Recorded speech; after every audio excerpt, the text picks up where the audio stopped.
So welcome back to the next video of financial awareness. जो हमारा session चल रहा है 30 वीडियो जिसमें हम डालेंगे, और इसमें हमारा ये मोटिव है कि कैसे हम इस 30 वीडियो के ज़रिए एक बेसिस ऑफ एक fundamental of financial awareness, financial investment का तैयार कर सकें हमारे सभी व्यूअर्स के लिए।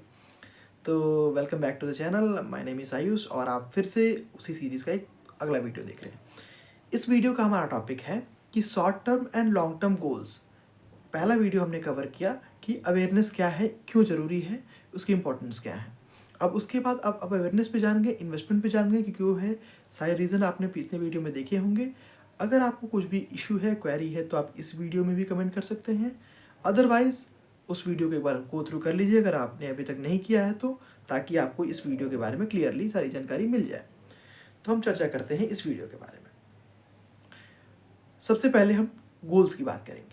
फाइनेंस अगर अवेयरनेस ले रहे हैं, जानकारी ले रहे हैं अगर फाइनेंस के रिगार्डिंग कि हम फाइनेंस में अपने फाइनेंशियल्स को प्रॉपर सही कर रहे हैं, तो हमारा जो मोटिव है वो दो हो सकते हैं। एक शॉर्ट टर्म, मतलब कि अभी अपकमिंग ईयर्स के लिए, या फिर लॉन्ग टर्म, आने वाले 5 साल, 6 साल, 10 साल के लिए।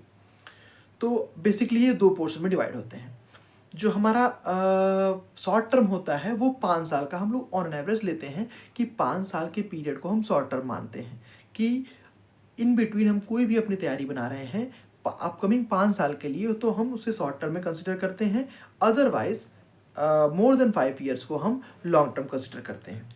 अब शॉर्ट टर्म में क्या क्या आता है इस पर थोड़ा सा डिस्कस कर लेते हैं। तो शॉर्ट टर्म फाइनेंशियल गोल्स जो होते हैं वो ये होते हैं कि आपको नॉर्मल एक्सपेंसेस करने हो। अगर इन केस मान लेते हैं कि इमरजेंसी फंड आपको लाना हो, कि सपोज़ कोविड है, अगर इन केस कोविड आ जाता है, या फिर कोई ऐसी नेचुरल कैलामिटी आ जाती है जिसके वजह से आपको जो इनकमिंग सोर्स ऑफ इनकम है वो बंद हो जाए, तो उस केस में आप क्या कर सकते हैं। उस केस में आपको शॉर्ट टर्म जो फंड होंगे, शॉर्ट टर्म जो गोल होंगे, वो आपको मीट करा पाएंगे आपके फाइनेंशियल सिचुएशन को। तो वहाँ पे शॉर्ट टर्म ज़रूरी है उसके बेसिस पे। अदरवाइज अपार्ट फ्रॉम दैट, अगर कोई आपने क्रेडिट कार्ड लिया है, क्रेडिट कार्ड यूज़ कर रहे हैं, तो उसका जो ईएमआई है, या फिर अगर आपने ईएमआई लिया है तो, या फिर उसके जो चार्जेस हैं वो पर 45 डेज टू 30 डेज़ के इंटरवल पे आपको पे बैक करना होता है। तो इन सब जो एक्सपेंसेस हैं, ये सब जो आपके एक्सपेंसेस हैं, उनको मीट करने के लिए आपको शॉर्ट टर्म फाइनेंशियल गोल बनाने होंगे, उसके लिए आपको सेव करने होंगे। तो ये हो गए शॉर्ट टर्म गोल्स। अब आते हैं हम लोग लॉन्ग टर्म पे। लॉन्ग टर्म में क्या होता है कि मोर देन 5 ईयर्स। तो सपोज़ मान लीजिए कि आप अपने रिटायरमेंट की प्लानिंग कर रहे हैं कि आप इस एज तक रिटायर होंगे, तो उस एज में जब आप रिटायर होने वाले होंगे तो आपके पास इतना पैसा हो। आप एक्ज्यूम करते हैं कि पर मंथ आपके जो भी एक्सपेंसेस बन रहे हैं, आपने अपना बजटिंग किया, और पर मंथ जो भी एक्सपेंसेस बन रहे हैं वो एक्सपेंस आप मीट कर पाएँ। अपार्ट फ्रॉम दैट कि अगर आप अपने जो भी बहुत लोग होते हैं कि चाइल्ड के एजुकेशन के लिए लोन लेते हैं, तो उससे बचने के लिए वो क्या करते हैं कि चाइल्ड के एजुकेशन के लिए जो मनी सेव करने लगते हैं, तो वो आप कर सकते हैं। तो वो सारे जो गोल्स हैं वो लॉन्ग टर्म में कंसिडर किए जाएंगे कि वो लॉन्ग टर्म फाइनेंशियल गोल हैं आपके।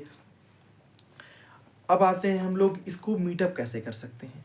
शॉर्ट टर्म के लिए आप छोटे पोर्शन, ठीक है, मतलब कि जो आपका रेगुलर सोर्स ऑफ इनकम है, मेन सोर्स ऑफ इनकम है, उसमें से कुछ पोर्शन आप ऐसे लगा सकते हैं कि जो इजीली लिक्विडेट हो सके, मतलब कि इजीली कैश में कन्वर्ट हो सके। सपोज़ आपने कोई इन्वेस्टमेंट किया, तो आपको इन्वेस्टमेंट वहाँ पे करना है जहाँ से आपको पैसा निकालने में ज़्यादा दिक्कत ना हो। मीन्स स्टॉक मार्केट अगर इक्विटी में आप करते हैं तो बहुत ज़्यादा रिस्की हो सकता है वो, क्योंकि वहाँ पे आप ये नहीं प्रिडिक्ट कर सकते कि शॉर्ट टर्म में वो मार्केट कैसा बिहेव करेगा। लॉन्ग टर्म में no doubt India as a growing economy और सारी चीज़ें हैं, तो वो I am not sure, but maximum chance ये है कि वो बेहतर परफॉर्म करेगा और जो ग्राफ होगा वो ऊपर के साइड जाएगा। एज्यूम कर सकते हैं, कंफर्म नहीं है, एज्यूम कर सकते हैं। तो लेकिन शॉर्ट टर्म में तो हम कुछ भी नहीं एज्यूम कर सकते कि शॉर्ट टर्म पे डेली बेसिस पे कुछ भी हो सकता है। इसलिए शॉर्ट टर्म पे अगर आप इक्विटी में इन्वेस्ट करते हैं तो that will be very much risky, क्योंकि आपके जो डे टू डे एक्सपेंसेस हैं, ज़्यादातर जो एक्सपेंसेस होते हैं, शॉर्ट टर्म के गोल्स होते हैं, वो क्वार्टरली बेसिस पे हो सकते हैं आपके एक्सपेंस, कि क्रेडिट कार्ड का है या फिर अदर जो एक्सपेंसेस हैं, आपने कोई ईएमआई लिया हुआ है, होम का ईएमआई लिया हुआ है, तो उसके रिगार्डिंग। तो वहाँ पे आपको अपने जो इनकम है, सोर्स ऑफ इनकम है, तो बेहतर ये रहेगा कि आप उसको अपने सेविंग अकाउंट में रखें या फिर एक अदर अकाउंट बना लें जिसमें आप उससे जो भी एक्सपेंसेस वो मीट करा पाएँ। अगर हम बात करते हैं लॉन्ग टर्म के लिए, तो लॉन्ग टर्म में आप जो सबसे बेस्ट मेथड है वो है एसआईपी, सिस्टमैटिक इन्वेस्टमेंट प्लान। इसका यूज़ कर सकते हैं। इससे एक रेगुलर मनी, रेगुलर अमाउंट आप इन्वेस्ट कर सकते हैं किसी भी अपने फाइनेंशियल एडवाइज़र से कंसर्न करके, जो भी आपके रेस्पेक्टिव है। इन केस नहीं है तो आप कांटेक्ट कर सकते हैं। तो वो अमाउंट आप उनसे पर्टिकुलर म्यूचुअल फंड में या फिर किसी में भी एक इन्वेस्ट करें रेगुलर बेसिस पे, और अपने इनकम को, आपकी इनकम जैसे जैसे इंक्रीज़ होती है इन केस, तो उस पोर्शन ऑफ एसआईपी को इंक्रीज़ करते रहें 10%, 20%, ताकि जो लमसम वैल्यू बने आपके गोल को मीट कर पाए। और उससे अधिक ही हो पाएगा अगर आपने सिस्टमैटिक इन्वेस्ट किया है तो अपने फाइनेंशियल एडवाइज़र से कंसर्न करके।